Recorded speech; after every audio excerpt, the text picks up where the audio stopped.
David Ricardo nació en Londres el 18 de abril de 1772. Fue un economista inglés miembro de la corriente del pensamiento clásico económico. Es considerado uno de los pioneros de la macroeconomía moderna por su análisis de la relación entre beneficios y salarios. Es uno de los iniciadores del razonamiento que daría lugar a la ley de los rendimientos decrecientes y uno de los principales fundadores de la teoría cuantitativa del dinero. En el año 1809, bajo la influencia de autores como Adam Smith, publicó sus primeras opiniones sobre economía en cartas a la prensa en base a la devaluación de la moneda. En el año 1817 publicó su obra Principios de Economía Política y Tributación. Esta obra se considera como la exposición más precisa de la economía clásica, en donde desarrolló una teoría del valor trabajo en la economía política clásica. David Ricardo consideró que el valor del cambio de las mercancías venía determinado por la cantidad de trabajo necesaria para su producción, lo cual Adam Smith lo consideraba exacto en las sociedades primitivas, pero no en aquella en donde la producción de los bienes requería a su vez capital y trabajo. Con respecto al valor del trabajo, Ricardo consideró igualmente que vendría por el número de horas destinadas a la producción de bienes de subsistencia, que permitieran mantener al trabajador y a su familia.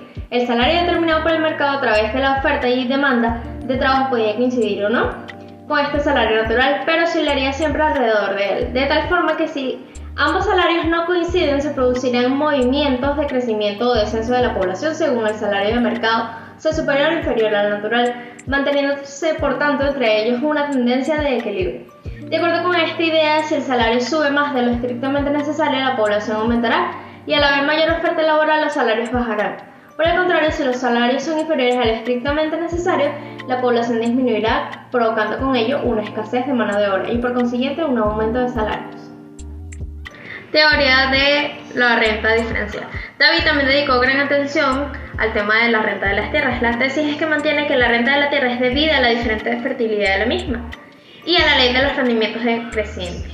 Según Ricardo, cuando la población es baja con respecto a las tierras disponibles, solo serán cultivadas las mejores, no existiendo por lo tanto rentas, ya que nadie estaría dispuesto a pagarla mientras existan otras igualmente buenas y no ocupadas. Lo mismo sucedería de no existir la ley de los rendimientos decrecientes, ya que si al aplicar mayor cantidad de trabajo y capital a una misma tierra, se obtiene de ella rendimientos proporcionales, por lo que solo se cultivarían más fértiles y por lo tanto no habría renta. Equivalencia ricardiana. Otra de las teorías de David Ricardo es la equivalencia ricardiana. Esta teoría se basa en la racionalidad de los contribuyentes de pronosticar que un aumento del gasto público conllevará a subidas de impuestos en el futuro para financiar ese gasto. Por ello, antes de un aumento del gasto público, los contribuyentes reducirán su consumo y aumentarán su ahorro para asegurar un futuro estable y compensar esa futura subida de impuestos. De esta manera, si la producción del consumo por parte de los contribuyentes es la misma que la deuda que debe devolver el gobierno, no se producirá ningún cambio en la demanda agregada. Publicaciones. Las publicaciones de Ricardo incluyen el alto precio del lingote, una prueba de depreciación de los billetes del banco en 1810, que abogaba por la adopción de una moneda metálica. El ensayo sobre la influencia del bajo precio del maíz en los beneficios de las acciones en 1815, la cual defendía que la derogación de las leyes del maíz distribuiría más riqueza entre los miembros productivos de la sociedad. Sobre los principios de la economía política y la fiscalidad en 1817, un análisis que concluía que la renta de la tierra crece a medida que aumenta la población. También expuso claramente que la teoría de la ventaja comparativa, la cual sostenía que las naciones podían beneficiarse del libre comercio, incluso si una nación era menos eficiente en la producción de todo tipo de bienes que sus socios comerciales. Thomas Malthus nació en Surrey el 13 de febrero de 1766. Uno de los personajes más importantes del siglo XIX fue Thomas Malthus, un clérigo e intelectual británico. Gracias a sus amplios conocimientos tuvo gran influencia tanto en la economía política como en la demografía, al punto que publicó varios estudios al respecto. A su vez, Malthus es reconocido por haber creado la teoría de la renta económica y otros ensayos que reflejan su concepción en la materia. Además, al ser de los primeros demógrafos, publicó varios libros en relación con esta materia. Uno de ellos, el ensayo sobre el principio de la población. La influencia de Malthus es tal que logró crear una corriente de pensamiento en cientos de personas que aún profesan sus ideas. Su idea principal era que la sociedad no puede crecer más de lo que permitan sus capacidades financieras. Esto significa que los medios de subsistencia son indispensables para el crecimiento de la población y mientras no tenga recursos para la alimentación no podrán expandirse. Por otro lado, Malthus señaló que mientras se obtengan los recursos, la tendencia de la ciudadanía será a crecer. Sin embargo, indicó que si existen barreras más poderosas que lo impidan, el aumento será bloqueado hasta que éstas desaparezcan. A pesar de esto, también ha añadido que, más allá de cualquier circunstancia, por razones genéticas, los humanos tienden a reproducirse. De este modo, solo la muerte o un problema de infertilidad frenan el crecimiento de una sociedad en un momento determinado.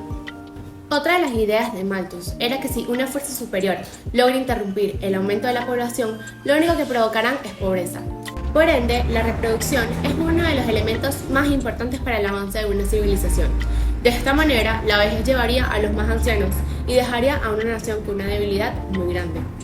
Estas fueron algunas de las conclusiones por las cuales Malthus atribuía la miseria a factores demográficos, y a pesar de los años, aún es citado por muchos especialistas.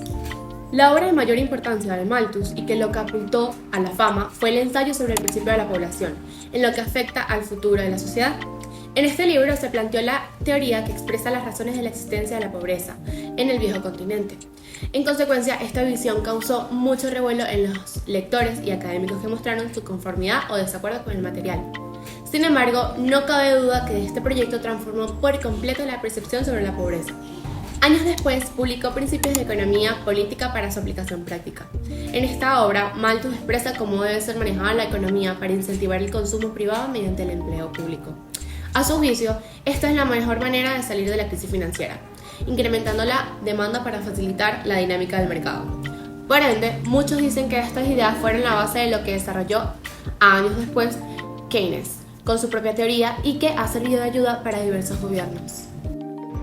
El texto se centra en las ideas económicas de dos destacados pensadores del siglo XIX, Malthus y Ricardo, y cómo sus enfoques difieren en el contexto de la economía británica de esa época. Malthus estaba preocupado por el crecimiento de la población en relación con los recursos disponibles. Sostenía que la población tiende a aumentar en progresión superior a los medios de subsistencia, lo que podría llevar a la miseria. Su enfoque se debió en parte a las dificultades de abastecimiento que Inglaterra enfrentó durante las guerras napoleónicas y el bloqueo continental. Malthus creía que la renta de la tierra era la fuente principal de ingresos y que dependía de ella el bienestar económico general. Por otro lado, Ricardo compartía una visión pesimista de la situación de las masas, pero sus preocupaciones eran distintas. Temía que la población aumentara más rápido que el capital disponible. En su teoría, la retribución natural de trabajo se mantendría alrededor del mínimo de subsistencia y cualquier aumento o disminución de la población eventualmente restablecería el equilibrio de los salarios. Ricardo también tenía una perspectiva diferente sobre la renta de la tierra. Afirmaba que la renta no era un producto natural de la tierra, como sostenían los Fisiócratas y Malthus, sino que era el resultado del cultivo. Según su teoría, la renta de la tierra se generaba cuando el precio del grano subía lo suficiente para compensar los costos de cultivo en terrenos menos fértiles. Esta diferencia entre costos y los precios se convirtió en la renta de la tierra. Ricardo abogaba por la libertad de comercio exterior y se oponía a las restricciones a la importación de granos.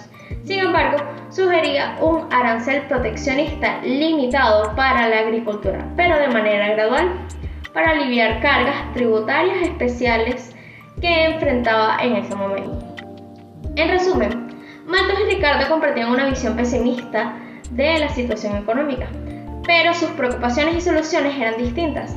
Malthus se centró en la atención a la población y de la renta de la tierra, mientras que Ricardo se enfocaba en la relación entre población y capital, abogando por la libertad de comercio exterior, con ciertas excepciones.